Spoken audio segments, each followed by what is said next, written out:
Hello, and welcome back to Sleepy Histories, where we softly wander through the stories of the past, one peaceful moment at a time. It's a comforting thought, isn't it, that as night settles in, listeners from quiet corners all around the world are settling in too, wrapped in blankets, sipping warm tea, or simply resting, and together we drift through time. If you feel like sharing, I'd love to know where you're joining from. It brings a smile to imagine the sleepy little map we create, dot by dot, heart by heart. Before we begin, if this gentle journey brings you peace, please consider liking the video and subscribing. It helps more than you know, and ensures you'll never miss a night of stories. Now, take a deep breath, let your shoulders drop, and close your eyes. Tonight, let us travel far from the modern rush, to a sun-dappled morning in ancient Greece, where the day begins not with noise, but with ritual. Tonight's story is called A Simple Greek Breakfast. Before the world was measured by the anxious ticking of clocks, it was measured by breath, by the slow, silent turning of the stars. In the heart of the ancient world, the day does not begin with a sudden sound, but with a gradual surrender. The night, a deep and gentle ocean of darkness, does not shatter, it simply dissolves, moment by moment. Look up and see the sky that looked down upon Plato, upon Leonidas, upon the quiet, unknown builders of the Parthenon. It is their map, their calendar, their book of myths written in soft, celestial fire. The great bear Arctos circles the unmoving pole star, a faithful guardian of the north. Orion, the mighty hunter, has just begun his slow descent towards the western horizon, his belt of 3 brilliant stars a final, fading farewell. Above, the long, winding constellation of Draco, the dragon coils between the bears, its starry eyes watching over a world deep in slumber. This is a sky unobscured by the haze of cities yet to be born. Each star is a sharp, clear point of light, a friendly guide in the velvet darkness.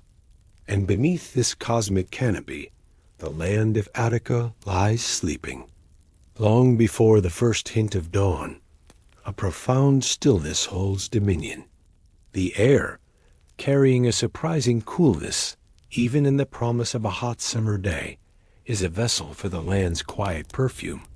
Breathe in, and you can smell the wild thyme, its leaves crushed hours ago by a passing goat, releasing a spicy, herbal scent. Breathe out, and you can almost taste the resinous fragrance of pine trees clinging to the distant slopes of Mount Pentelicus.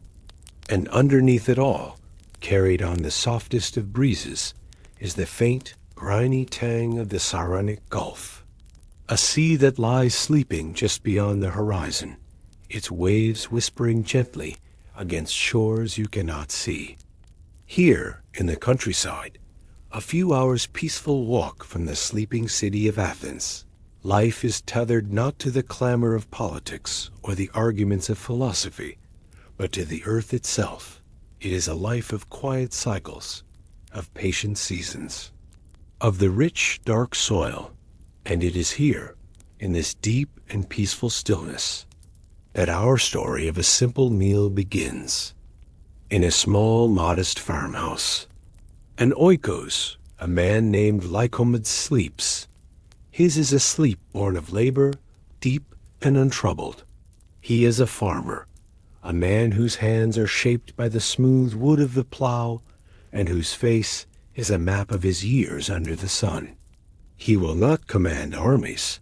He will not write great plays. His name will not be etched in stone for future ages to read.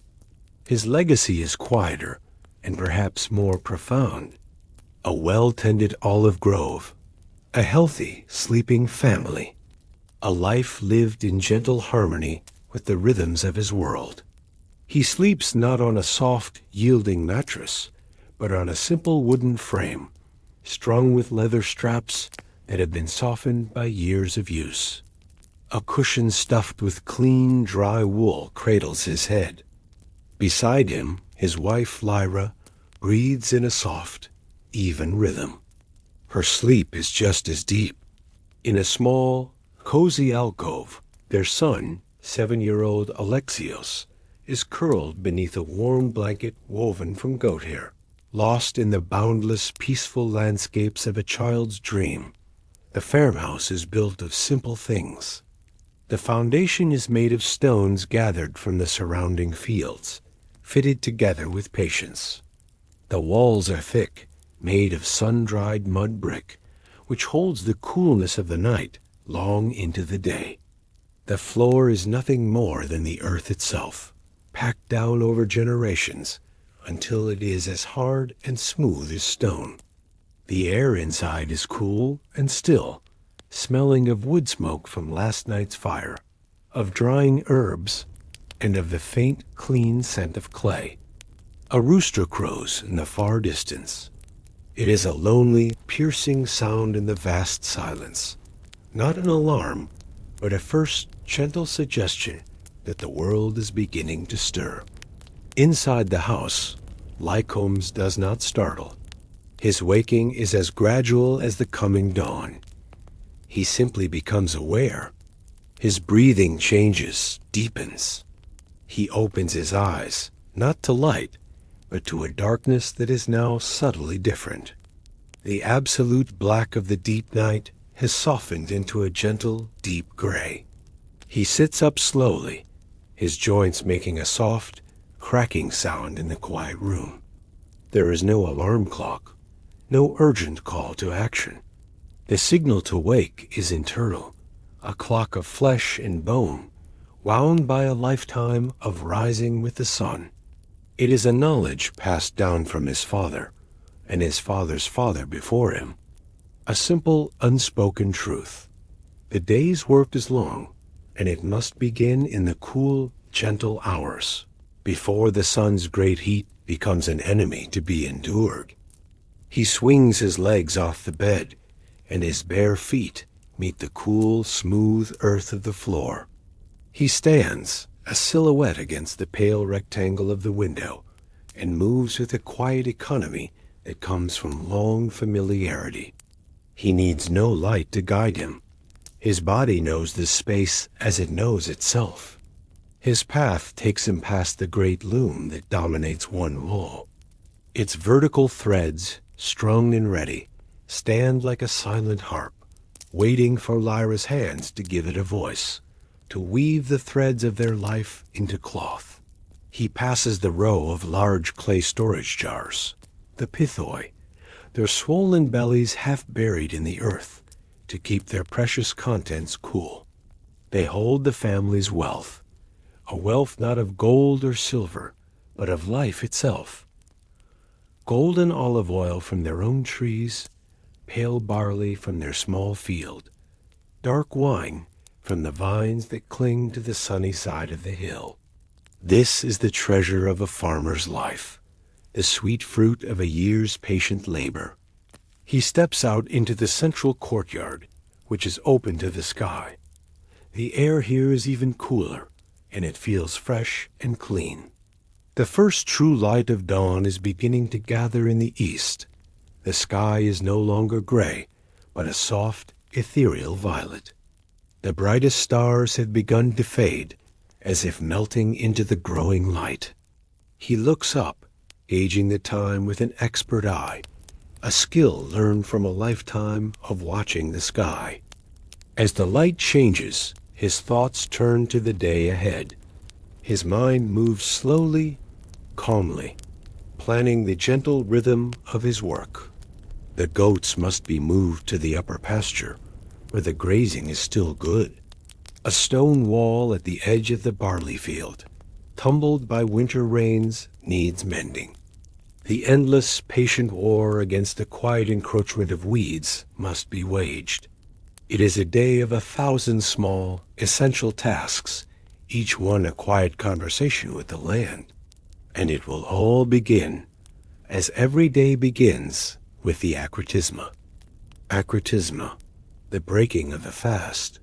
The word itself means unmixed, a quiet echo of the potent, undiluted wine that once formed its core. But the meal itself is the very opposite of potent. It is a ritual of profound, soothing simplicity. Lycomedes' mind drifts to the feasts he has seen during the great festivals in Athens, the tables groaning under the weight of roasted meats, of fine, white wheat breads, of cakes dripping with honey. He has heard the merchants talk of the symposia of the wealthy, where men lounge for hours on cushioned couches, eating and drinking to great excess. But that is not his world. Such indulgence, especially at the dawn of a new day, seems to him a kind of madness, a deep imbalance. It is a violation of Sophrosyne, that quiet, central virtue of moderation, of balance, of knowing one's own limits. He may not be able to articulate the concept like a philosopher in the bustling agora, but he understands it in his bones, in the steady rhythm of his heart. To begin a day of hard physical labor with a heavy stomach and a clouded mind is to invite failure.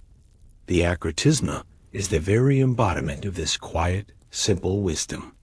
It is fuel, not fantasy. It is about function, not fanfare. It is a quiet acknowledgement that the body needs just enough to begin its work, and no more. It is a lesson in the simple art of enough. Inside the house, Lyra begins to stir. She rises with the same quiet, unhurried grace as her husband. Her first act is to move to the hearth at the center of the main room. The embers from last night's fire are still faintly glowing, a warm, gentle heart hidden beneath a soft blanket of gray ash. She kneels, and her breath is a soft, gentle breeze as she blows on them. A tiny orange spark flickers to life, then another. She carefully adds a few small, dry twigs, then a larger piece of seasoned olive wood. The wood catches, and the flames grow, casting a warm, dancing light across the room, painting the walls in soft shades of orange and gold. The fire is the heart of the oikos, and its tending is a sacred daily duty. It provides a gentle warmth against the morning chill, a soft light in the pre-dawn gloom, and the slow, steady heat that will transform raw grain into life-giving sustenance. As the flames grow stronger, Lyra picks up a clay water jug, an hydria, and heads towards the door, her bare feet making almost no sound on the smooth earth floor. She steps into the courtyard, where Lycomedes is now inspecting a leather strap on one of his sandals. They exchange a look not of grand passion, but of deep, comfortable familiarity. A small, quiet nod is all that passes between them. It is a greeting, an acknowledgement, a shared, unspoken understanding that the day, with its gentle labors and quiet rhythms, has begun. Lyra continues to the well at the edge of the courtyard. The fetching of water, the stoking of the fire, the grinding of the grain, these are the ancient, soothing rhythms of the woman's domain. Lyra's work is no less vital than her husband's. He works the land outside the walls of the oikos. She transforms its bounty into life within them. Her world is one of textures, of the rough, dry feel of barley grains, the smooth, cool surface of water, the tautness of woolen thread on her loom. She lowers a wooden bucket into the well. We hear the soft splash as it meets the water deep below, a sound that is cool and refreshing. We hear the gentle creak of the rope as she pulls the heavy, water-filled bucket up, hand over hand. She pours the clear, cold water into her hydria. As she does, the first direct rays of sunlight strike the very top of the distant mountain, turning its rocky peak a brilliant, breathtaking rose gold. The sun has arrived. The period of quiet transition is over. The world of dreams has fully given way to the world of work. Inside the farmhouse, now filled with a soft, golden light, the preparations for the simple Greek breakfast, the humble and timeless acritisma, are about to begin. The story of this meal is not a story of complex recipes or exotic, faraway ingredients.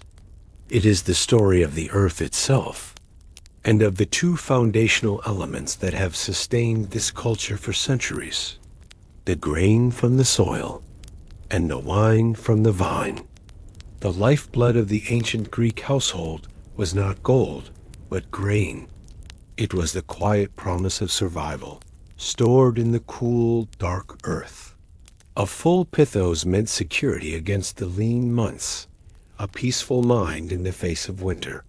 An empty one meant hardship, a quiet anxiety that settled deep in the bones. Lyra's first task in preparing the acritisma is to draw from this earthen treasury. She kneels beside one of the large storage jars, her hands resting on the cool, heavy stone lid. With a soft grunt of effort, she slides it aside. She looks down into the jar. It is filled nearly to the brim with pale, golden grains of barley. They are beautiful in their simplicity, each grain a tiny, perfect vessel of stored sunlight and earthly nourishment. Lyra plunges a wooden scoop into the grain, and the sound is a dry, soothing rustle. A sound like a soft, sighing whisper, the sound of abundance. This is not wheat. Wheat, the grain of the soft, white, leavened loaves so coveted by the rich in the city, was a temperamental and demanding crop. It required the best soil and more water than much of the rugged Attic landscape could offer. Barley was different. Barley was the honest, resilient grain of the common person. It was tougher, more drought-resistant, its roots able to find life in soil where wheat would wither. It was the strong, steady backbone of the Athenian diet, a quiet symbol of rustic self-sufficiency. Lyra scoops out a measure of the grains, their smooth, hard husks catching the gentle morning firelight. In this small, simple scoop, she holds the culmination of a year's long, patient cycle of labor. She holds the memory of the harvest, the theros. Her mind drifts back to those long, hot days, when the entire family worked from sunrise to sunset under a sky of brilliant, unending blue. She remembers the steady, rhythmic work of reaping, the feel of the curved sickle in her hand, its blade whispering through the dry stalks. Swish thump, a sound that measured the passing of the day. She remembers the communal effort of binding the stalks into sheaves, the scratchy feel of the straw against her arms, the satisfaction of seeing the field dotted with the fruits of their labor. She remembers the threshing floor, the alani, a wide, circular space paved with flat stones, baked by the sun. It was a place of dust and honest sweat, the air thick with the warm, sweet smell of broken straw. She remembers the slow, patient circling of the oxen, their heavy hooves doing the work of separating the precious grain from the stalk. And she remembers the winnowing, the most magical part of the process. On a breezy afternoon, Lycomedes would use a wide wooden shovel, a tyon, to toss the trampled grain high into the air. It was a graceful, dance-like motion, a partnership with the wind. The heavy, valuable kernels would fall almost straight down, landing in a growing, golden pile, while the lighter, worthless chaff and dust were carried away on the breeze, disappearing like a fleeting thought. What remained was this, the solid, life-sustaining grain, the very essence of the field, captured and stored in the cool, dark belly of the pithos. She carries the scoop of barley to the center of the room, where the hand mill, the quern, awaits. It is a simple ancient technology, a tool that has served her ancestors for 1,000 years. It is made of two heavy circular stones, one resting upon the other.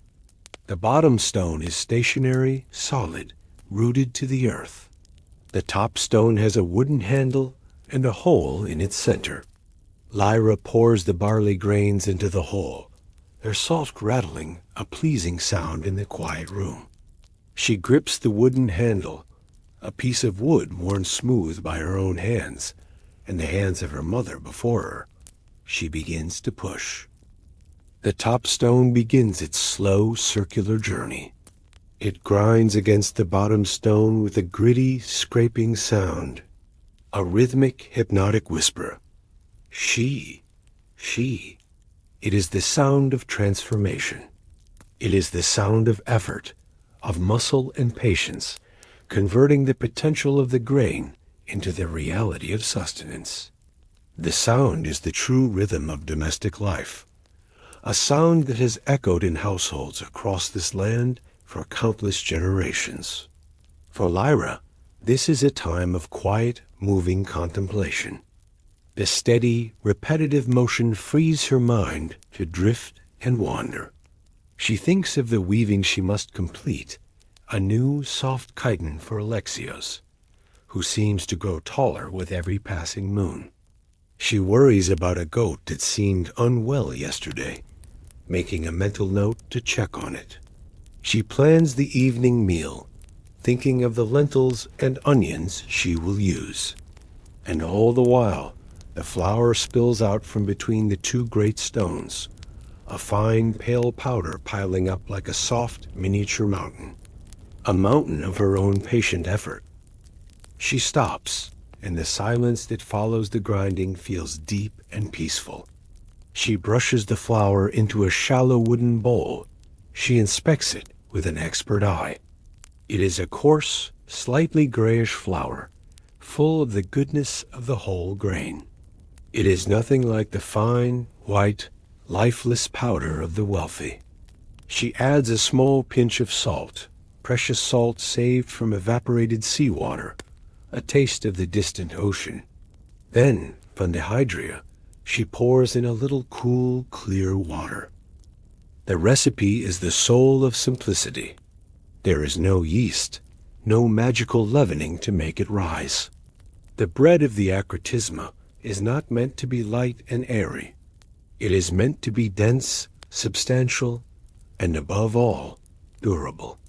Lyra mixes the flour and water with her hands, her fingers knowing just the right amount of pressure to use, expertly working the simple ingredients into a stiff, cohesive dough.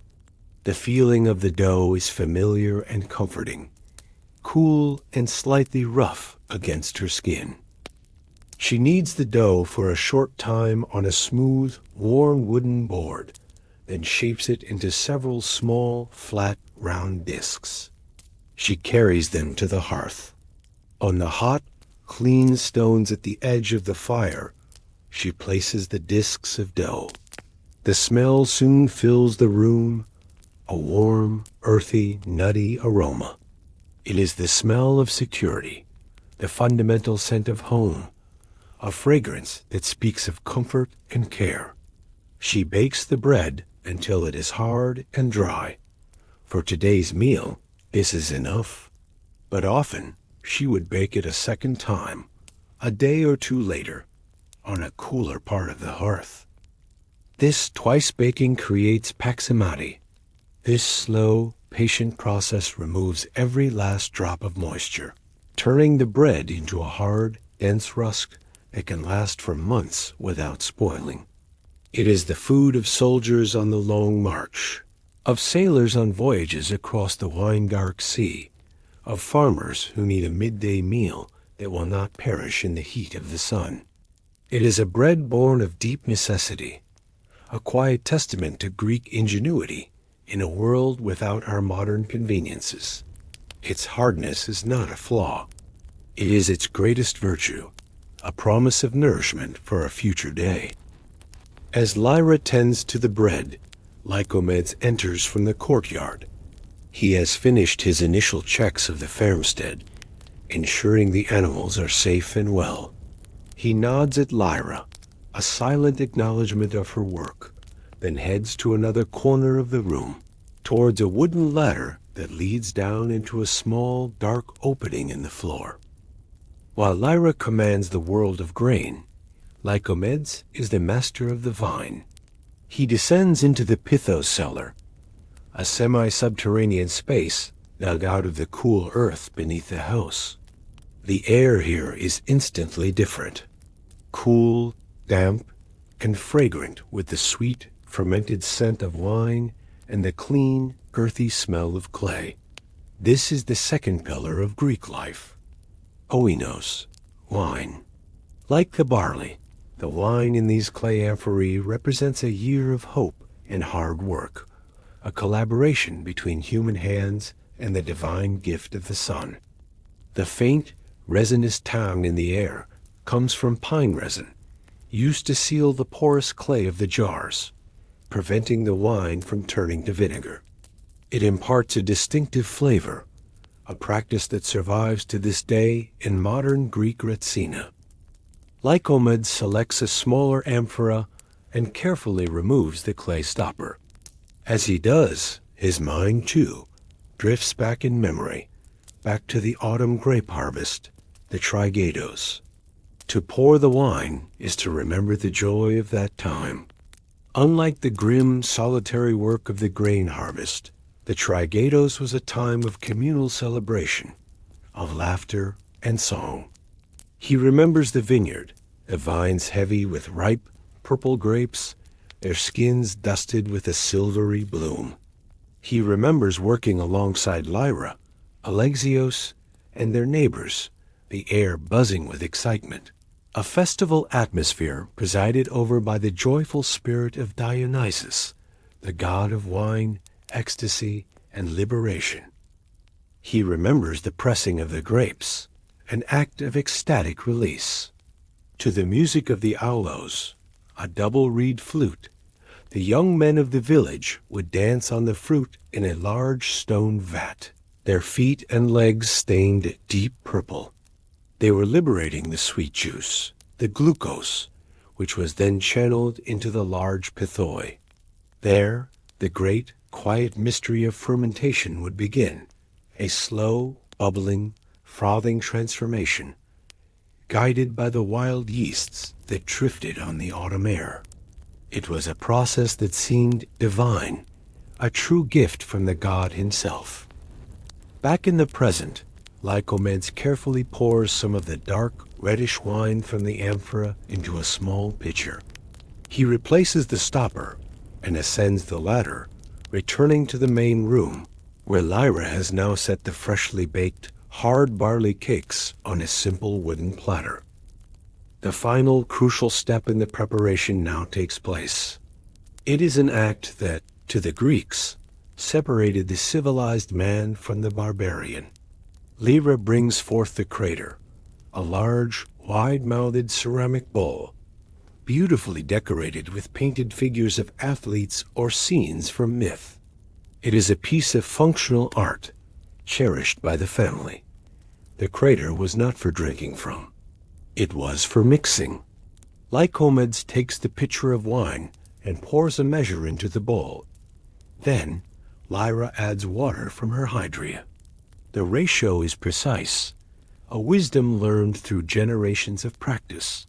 Typically 3 parts cool, clear water to 1 part strong, dark wine. The clear water swirls into the dark wine, creating beautiful ephemeral patterns, lightening its color from a deep burgundy to a more translucent, gentle ruby. To drink wine unmixed, akritos, was considered a profound faux pas, a sign of a savage and uncontrolled nature. It was what the wild, mythical centaurs did, what the uncivilized Scythians to the north were rumored to do. It led to drunkenness, to loss of control, to a dangerous madness. Civilized men, men who valued reason and moderation, drank their wine diluted. It allowed for conviviality without chaos, for pleasure without ruin. It was a daily, physical reinforcement of the core Hellenic value of self-control, a quiet lesson in balance. Young Alexios, now awake and dressed, watches the mixing process with wide, curious eyes. Lycomedes gestures to the crater and speaks to his son in a soft voice. "See, my son," he says, "the wine is fiery, like a wild horse. The water is calm, like a steady hand. Alone, the fire can burn you. But together, they give warmth and strength. Remember this. It is a lesson in more than just drink preparation. It is a lesson in life, in the delicate, necessary balance of passion and reason." With the bread baked and the wine mixed, the foundational elements of the akratisma are ready. They are simple, honest products of the Attic soil, transformed by human hands through rituals of labor, patience, and quiet wisdom. Now, all that is needed are the final, gentle touches, the small gifts of the earth that will complete this timeless morning meal.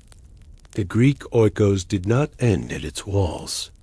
The farmstead itself was an extension of the home, a living, breathing pantry that provided the small graces, the little touches of flavor that elevated a meal from mere sustenance to a quiet, daily pleasure.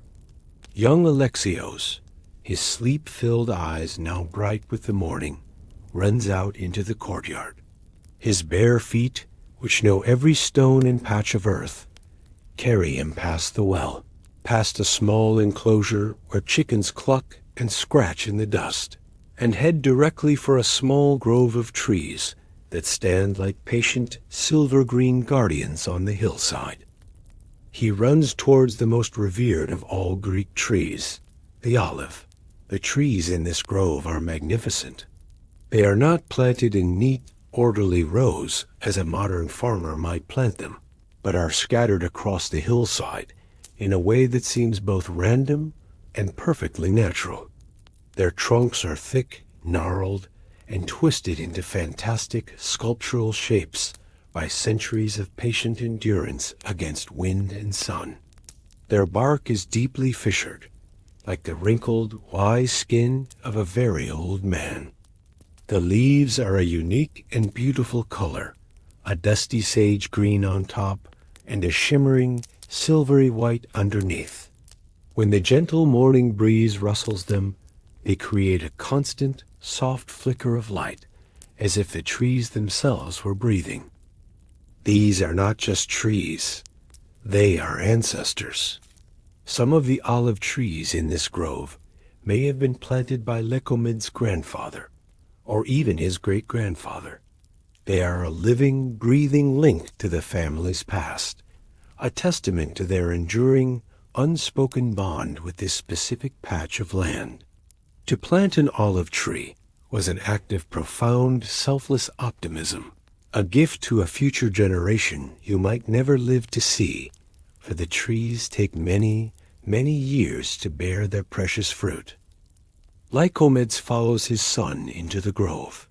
He places a gentle hand on the boy's shoulder and points to the oldest, most gnarled tree, a true patriarch of the grove. For the ancient Greek, the olive tree was inseparable from their myths and their very identity. It was the symbol of their proudest city, Athens. As he inspects the branches for any sign of disease, his eyes scanning the leaves with expert care, Lycomedes tells his son a story he has heard 100 times, a story as foundational and as comforting as the earth beneath his feet. He tells of the great contest between two powerful gods, the mighty Poseidon, lord of the seas, and the wise Athena, the goddess of wisdom and civilization. They met upon the high, rocky hill of the Acropolis to determine who would be the patron deity of the city that stood there. Poseidon, to show his immense power, struck the rock with his mighty trident.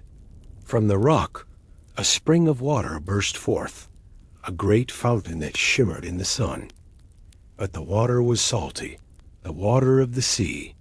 It was beautiful, a symbol of the sea's untamable power, but it was undrinkable, barren. Then came Athena. She did not offer a display of brute force. Her act was one of quiet, patient creation. She knelt, and in a small crack in the rock, she planted a single seed. And from that seed, a tree instantly grew, the very first olive tree. Its leaves shimmered in the breeze, its branches offered cool shade from the hot sun, and its fruit held the promise of nourishment, of fuel for lamps, of wealth and of peace. The people and the other gods who had gathered to judge the contest saw the deep wisdom in her gift. It was a gift not of power, but of prosperity. It was a tool for civilization. And so, Athena was victorious, and the city, from that day forward, was known as Athens in her honor. Lycomedes finishes the story and picks a raw green olive from a low-hanging branch. He holds it out on the palm of his hand for his son to see. "See," he says softly, "Athena's gift. But it holds a secret. You cannot eat it now. It is bitter, angry. It must be taught patience, just as we must learn patience." This, too, was part of the deep wisdom of the olive. It did not offer instant gratification. The raw fruit is intensely bitter, a taste that puckers the mouth and is deeply unpleasant. It requires human ingenuity and patience to unlock its hidden treasures. This practical knowledge is as vital to the family's survival as the myth is to their identity. Lycomedes' mind drifts back to the olive harvest from the previous late autumn. It was a delicate, careful operation. Unlike the joyful chaos of the grape harvest, the olive harvest was a more sober, focused affair. The fruit was far too precious to be bruised or damaged. Long, flexible poles were used to gently tap the high branches, so the ripe, black olives would fall like soft raindrops onto large cloths that had been spread carefully on the ground below. He remembers Lyra and the other women of the village kneeling on the cloths, their hands moving with practiced speed as they gathered the olives, carefully separating them from leaves and twigs. Their hands were stained dark from the rich oil in the fruit. The harvest yielded 2 streams of wealth. The majority of the olives were taken to the community press, the trapedum. Here, under the immense turning weight of a massive stone wheel, pushed in a slow, patient circle by a donkey, the olives were crushed into a thick, dark paste. This paste was then layered between round, woven mats made of hemp, and the stack of mats was placed under a massive wooden lever press. As the great beam was slowly lowered, it squeezed the paste, releasing a steady stream of liquid gold, the olive oil. He remembers the smell of the pressing room, a pungent, peppery, grassy fragrance that filled the air. This oil was the most versatile substance of the ancient world. It was a food, a sauce, a preservative for other foods. It was the fuel that burned in their simple clay lamps, pushing back the darkness of the long nights. It was their soap, used by athletes in the gymnasium to clean their bodies after exercise.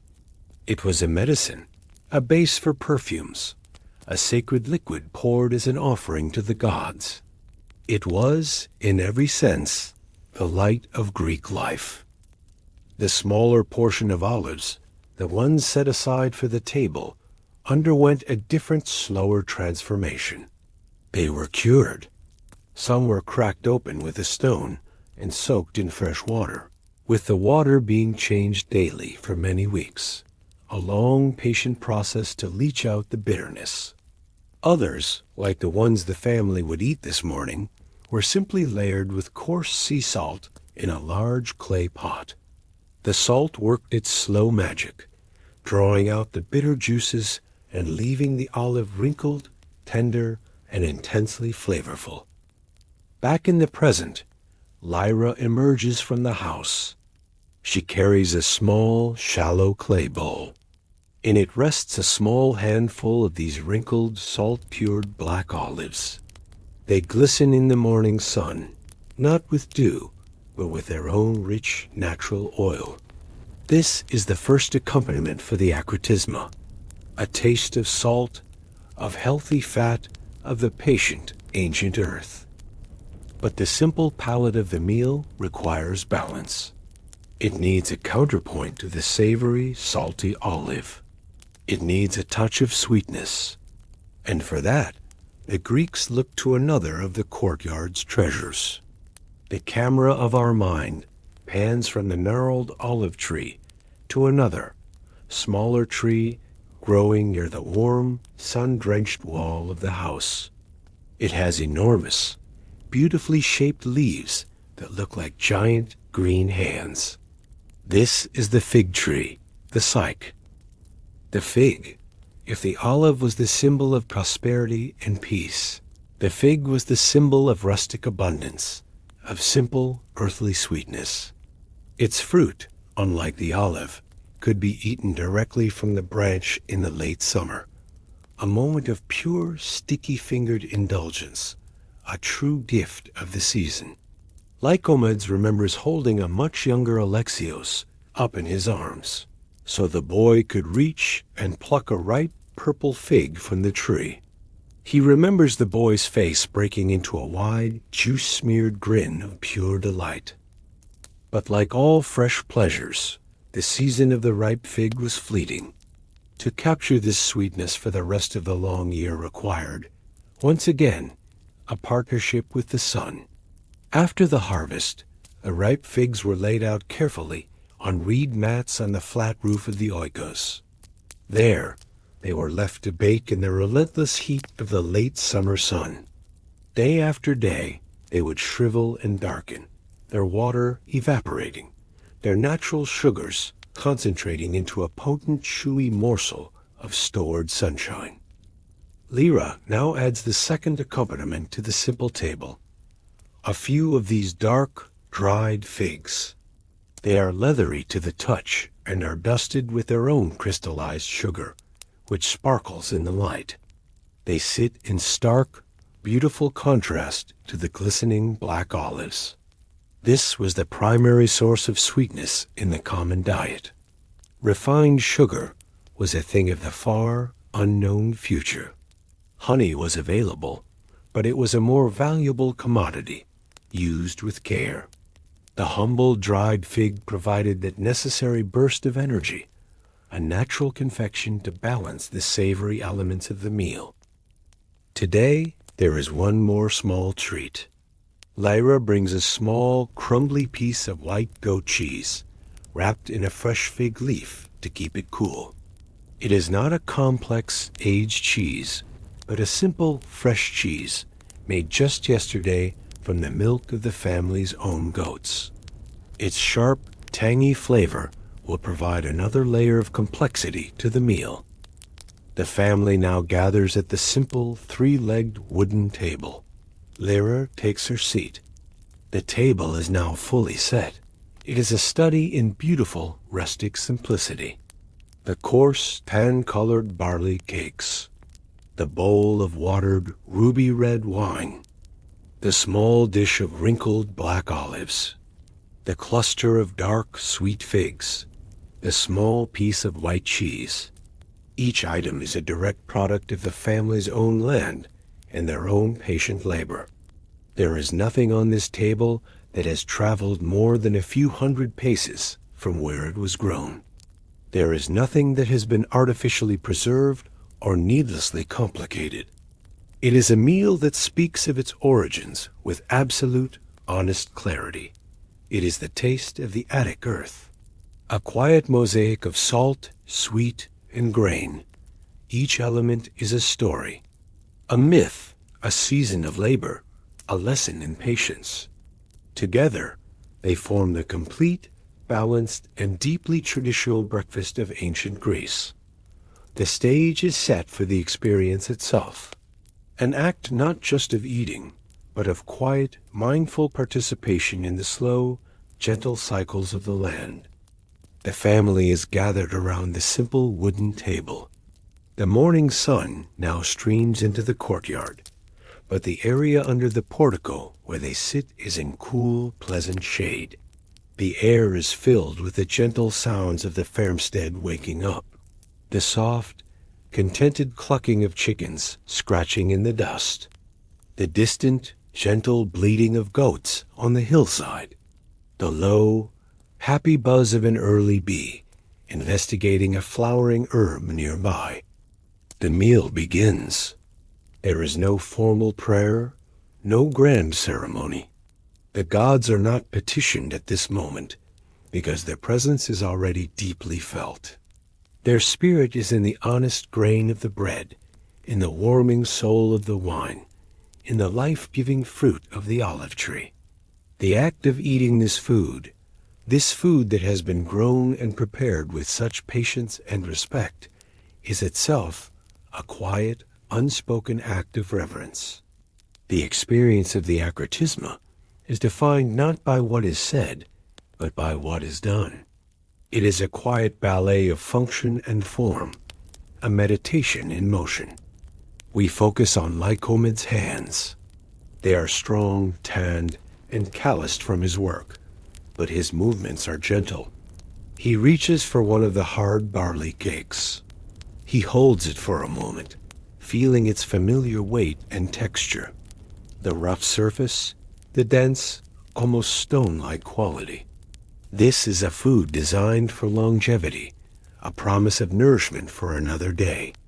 And now he will transform it, returning it to a state of immediate, gentle pleasure. He holds the hard rusk over his simple clay cup, which has been filled with the cool, watered wine from the crater. He lowers the bread, and the edge of the rusk touches the surface of the wine. We hear the faint, soft tap as it makes contact.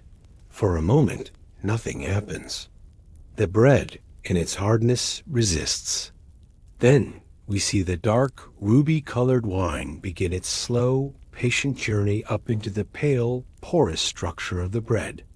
The color of the bread darkens as the liquid is absorbed, a soft tide of crimson rising through the pale grain. This is the crucial moment, the heart of the akratisma. The dipping is not a quick, cursory act. It requires patience. The hard, twice-baked bread, so resistant just a moment ago, begins to yield, softening slowly as it drinks in the liquid. It is a physical dialogue between solid and liquid, between dry and wet, between the earth and the vine. Lycomedes holds it there, his fingers feeling the subtle, gradual shift as the rusk softens, absorbing the wine not just as moisture, but as flavor. It soaks up the slight, pleasant tartness, the faint, fruity sweetness, the living memory of the grape. He lifts the now softened bread from the cup. It is heavier now, laden with liquid. A single drop of ruby-colored wine falls from its edge, back into the cup, creating a tiny, perfect ripple on the surface. He brings the bread to his mouth and takes a bite. The sound is soft and yielding, a stark, pleasing contrast to the hardness of just a moment before. The taste is complex in its profound simplicity. First, the earthy, nutty flavor of the whole grain barley, the honest foundation of the meal. This is immediately followed by the clean, slightly acidic taste of the wine. It is not a flavor of indulgence, but one of deep refreshment. He chews slowly, thoughtfully, his expression neutral, his mind focused. This is not a moment of sensual ecstasy. It is a moment of quietly fueling the body, of preparing for the day. Lyra and young Alexios are doing the same. Lyra's movements are practiced, graceful, and efficient. Alexios is a little more clumsy, his small hands still learning this gentle art. He dips his bread for a moment too long, and a bit of wine drips onto the table. Without a word, without any sign of impatience, Lyra reaches over and wipes the drop away with her finger. It is a small, silent gesture of maternal care. After the first bite of bread, Lycomedes reaches for an olive. He places the whole wrinkled fruit in his mouth, chewing it carefully and removing the smooth, hard pit with his fingers. The intense, salty, slightly bitter flavor of the cured olive floods his palate. It is a powerful, welcome counterpoint to the mildness of the bread, a jolt of savory flavor that cleanses and awakens the senses, preparing them for the next taste. He follows the olive with another bite of the wine-soaked bread, and then with a bite of a dried fig. We see the fig as he bites into it, its dense, chewy texture giving way, the tiny seeds within providing a subtle crunch. The sweetness is immediate and profound. It is the taste of a long-ago summer, a concentration of sunshine and warmth. Its deep, jammy flavor is a perfect, soothing balance to the sharp salt of the olive. The cycle of tastes is now complete: grain, wine, salt, sweet. It is a perfectly balanced meal, providing the complex carbohydrates from the bread for slow, steady energy, the quick natural sugars from the fig for immediate vitality, and the essential healthy fats from the olive. If there is cheese, its sharp, tangy flavor adds another layer, another gentle note in this simple, rustic, and deeply satisfying chord. The family eats in a comfortable, easy silence for a few moments. The only sounds are of gentle chewing and the soft, earthy clink of a clay cup being set down on the wooden table. The silence is not empty. It is full of shared understanding and peaceful companionship. The conversation, when it comes, is as simple and as functional as the meal itself. The northern wall of the goat pen is weak, Lycomedes says softly, his voice calm. I will fix it after I tend to the vines. Lyra nods, swallowing a bite of bread. We need more wool for the winter blankets, she replies, her voice equally calm. I will spend the day carding what we sheared last week. There is no idle chatter.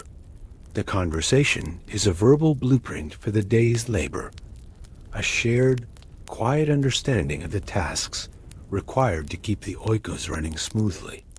The meal is an integral part of this work, the necessary first step. It is during this quiet, peaceful time that the day's gentle strategy is confirmed. It is here, in this simple setting, that the most important lessons of life are taught, not through lectures, but through small, gentle actions. Young Alexios, his small belly quickly filled, reaches a small, eager hand towards the pile of dried figs, intending to grab several.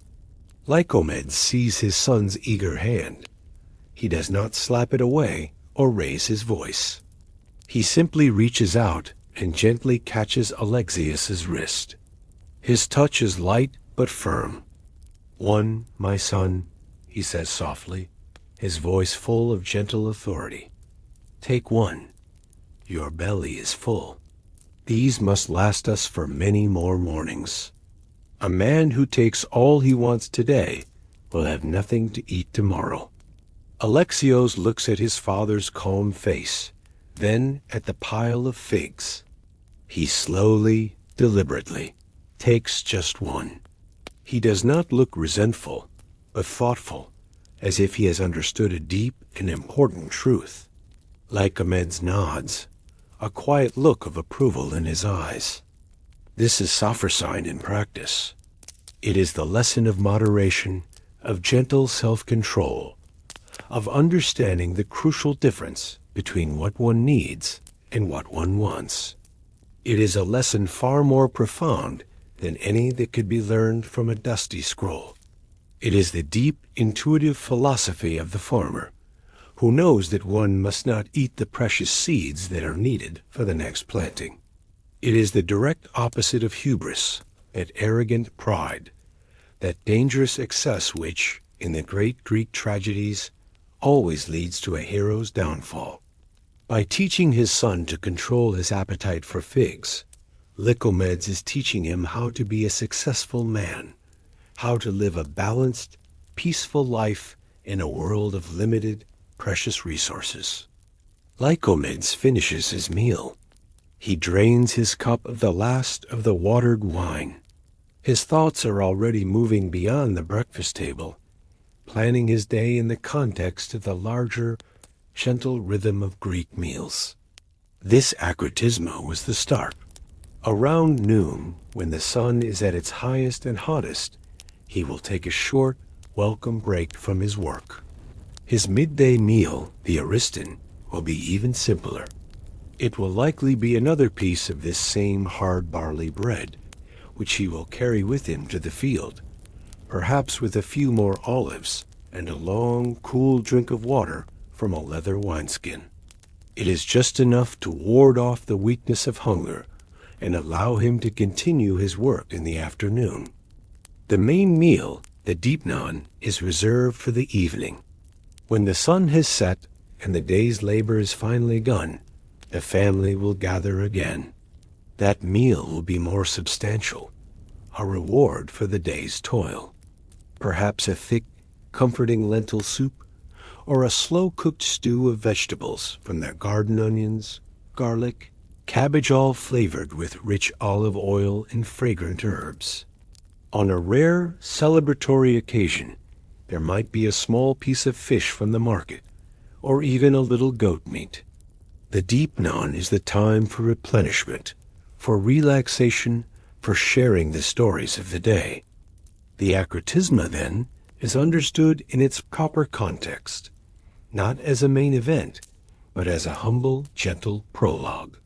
Its purpose is to efficiently and peacefully launch the day, not to weigh it down.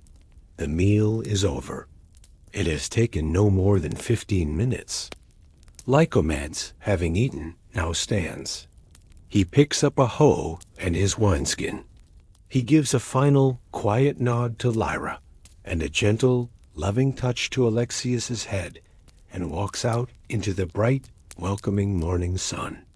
Lyra begins to clear the simple dishes, her movements economical and graceful. Her day of quiet, creative transformation will now begin. The acrotisma is over. It was a quiet, unassuming event, one that will be repeated with minor variations every single day. It will never be recorded by a historian or sung by a poet. Yet, in its profound simplicity, in its embodiment of moderation, and in its perfect, gentle functionality, it may be one of the most authentic expressions of the ancient Greek spirit.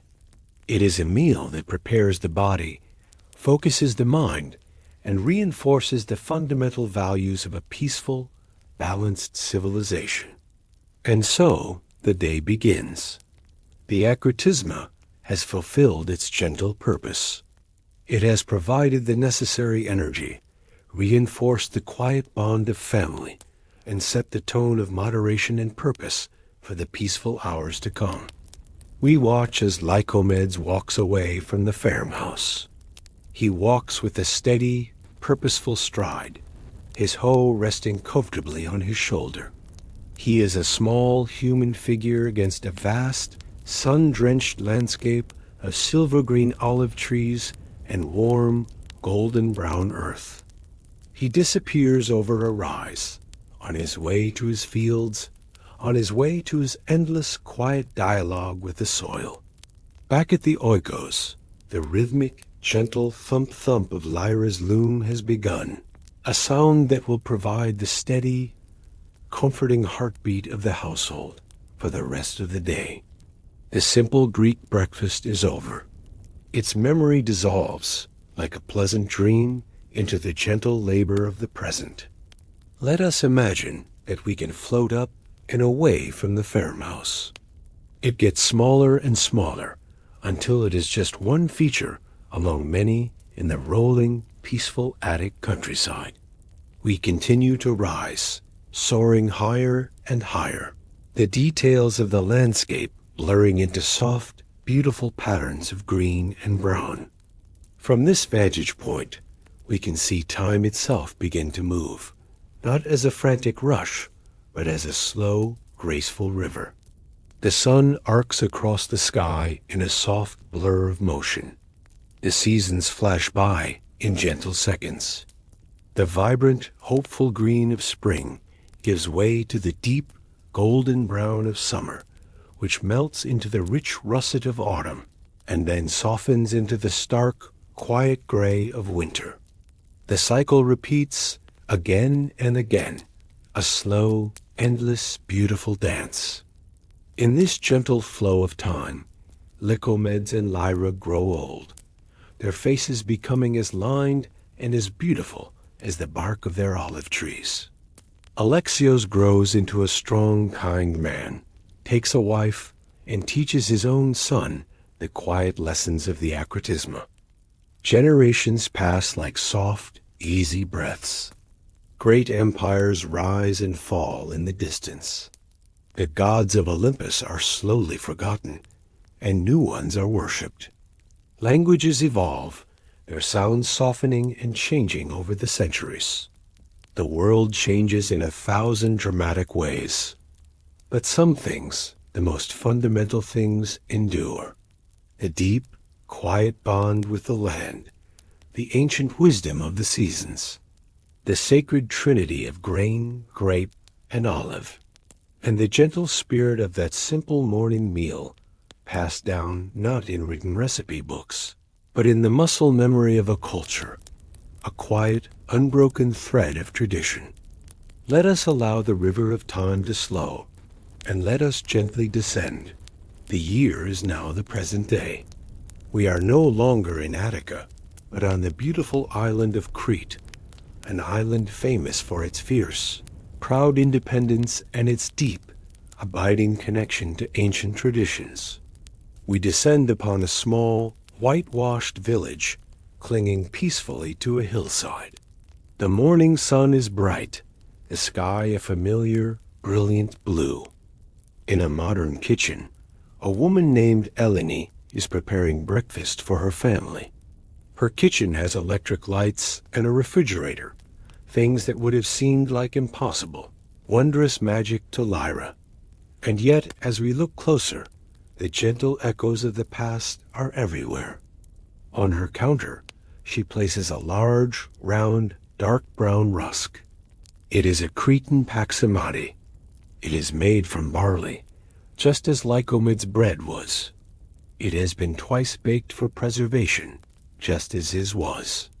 It is the direct, unbroken descendant of that ancient bread, a piece of edible history held in her hands. On its own, it is nearly impossible to eat. Eleni holds it under a running tap for a few seconds, the cool water quickly softening the hard rusk, just as the wine once did. She places the moistened paximati on a plate. Now comes the first major change, a delicious gift from the new world that the ancient Greeks never knew, the tomato. She takes a ripe red tomato and grates it directly over the bread. The bright red juice and soft pulp soak into the grain. The function is the same as the wine in Lycomedes' cup, to provide moisture and flavor. Next, Eleni takes a bottle of olive oil. It is a deep, rich green color, thick and fragrant. She pours it generously over the tomato-soaked rusk. The oil glistens as it pools in the crevices of the bread. It is the same liquid gold that flowed from the presses of antiquity, the same light of the Mediterranean. She crumbles some feta cheese over the top of sharp, salty goat's milk cheese, a close cousin to the simple tyros Lyra might have served. She adds a handful of pungent, salt-cured black olives, which look identical to those from Lycomedes' grove. Finally, she sprinkles on some dried oregano, a fragrant herb that grew wild on the very same hillsides. The dish is complete. It is called a dakos. It is a vibrant, beautiful mosaic of red, white, green, and black, all resting on the ancient, honest foundation of the barley rusk. It looks different from Lycomedes' breakfast, yet it is fundamentally the same story. It is a meal of the earth, a combination of grain, fruit, and fat. It is simple, it is healthy, it is deeply traditional. It is the gentle spirit of the Akritisma, adapted for a new time, but with its ancient soul perfectly intact. In the last century, scientists and nutritionists began to study the diets of places like Crete. They discovered that the people here, despite consuming high amounts of fat from their beloved olive oil, had remarkably low rates of heart disease and lived unusually long, healthy, peaceful lives. They named this way of eating the Mediterranean diet.